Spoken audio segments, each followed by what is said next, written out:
ஆஸ்திரிய அதிபர் மாளிகையில் பிரதமர் மோடிக்கு உற்சாக வரவேற்பு அளிக்கப்பட்டிருக்கிறது. அண்மை செய்தியாக பார்க்கிறோம்.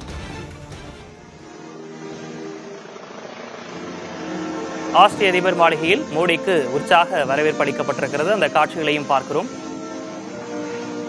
முன்னதாக 2 நாள் பயணமாக ரஷ்யா சென்றடைந்திருந்த பிரதமர் மோடி அங்கிருந்து ஆஸ்திரியாவுக்கு சென்றிருந்தார். அங்கு அதிபர் மாளிகையில் பிரதமர் மோடிக்கு உற்சாக வரவேற்பு அளிக்கப்பட்டிருக்கிறது. காட்சிகளை பார்க்கிறோம். ஆஸ்திரியாவில் அதிபர் மாளிகையில் பிரதமர் மோடிக்கு உற்சாக வரவேற்பு அளிக்கப்பட்டு வருகிறது. இது தொடர்பான கூடுதல் விவரங்களோடு மூத்த செய்தியாளர் கணபதி இணைந்திருக்கிறார். அவரிடம் கேட்கலாம். கணபதி, கிட்டத்தட்ட 40 ஆண்டுகளுக்கு பிறகு இந்திய பிரதமர் ஒருவர் ஆஸ்திரியாவுக்கு சென்றிருக்கிறார். என்னென்ன விஷயங்கள்லாம் அங்கு நடக்க வாய்ப்பு இருக்கு? விரிவான விவரம். சிறிய நாடாக இருந்தாலும் ஐரோப்பியாவில் உள்ள முக்கியமான நாடுகளில் ஒன்று ஆஸ்திரியா. ஆகவேதான் 4 தசாப்தங்களுக்கு பிறகு இந்திய பிரதமர் ஒருவர் ஆஸ்திரேலியா செல்வது மிகவும் முக்கியத்துவம் வாய்ந்ததாக கருதப்படுகிறது. இந்திய குடியரசுத் தலைவர்கள் ஆஸ்திரியா சென்றிருக்கிறார்கள், ஆனால் பிரதமர் செல்லவில்லை என்று நீண்ட நாட்களாக குறை இருந்து வந்த நிலையிலே தற்போது பிரதமர் நரேந்திர மோடி ரஷ்யாவிலிருந்து நேரடியாக வியன்னா சென்றிருக்கிறார். ஆஸ்திரேலிய நாட்டு தலைநகரிலே அவருக்கு சிறப்பான வரவேற்பு அளிக்கப்பட்டிருக்கிறது.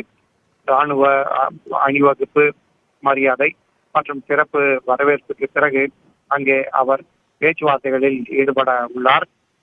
2 நாடுகளுக்கும் இடையே வர்த்தகத்தை பெருக்குவது, முதலீடுகள் உள்ளிட்ட பல்வேறு அம்சங்களை வலியுறுத்துவது மற்றும் 2 நாடுகளுக்கும் உள்ள நட்புறவை மேலும் பலப்படுத்துவது ஆகிய பல்வேறு அம்சங்கள் பிரதமர் நரேந்திர மோடியின் அலுவல்களிலே இடம்பெறுவதாக அதிகாரிகள் தெரிவித்திருக்கிறார்கள். பிரிட்டன் மற்றும் பிரான்ஸ் ஆகிய நாடுகளிலே சமீபத்தில் தேர்தல் நடைபெற்றிருக்கக்கூடிய சூழலிலே பிரதமர் மோடி ஐரோப்பா சென்று அங்கு முக்கிய பேச்சுவார்த்தைகள் நடத்துவது மிகவும் முக்கியத்துவம் வாய்ந்ததாக கருதப்படுகிறது. ஐரோப்பிய யூனியனின் ஒரு அங்கமாக விளங்குகிறது ஆஸ்திரியா.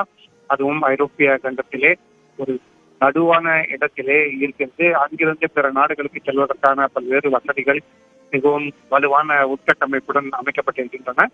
ஆகவேதான் இந்தியா ஆஸ்திரேலியா உறவுகளை வலுப்படுத்துவது இந்தியா ஐரோப்பா உறவை மேலும் வலுப்படுத்த உதவிகரமாக இருக்கும் என கருதப்படுகிறது. கூடுதல் விவரங்களுக்கு நன்றி கணபதி.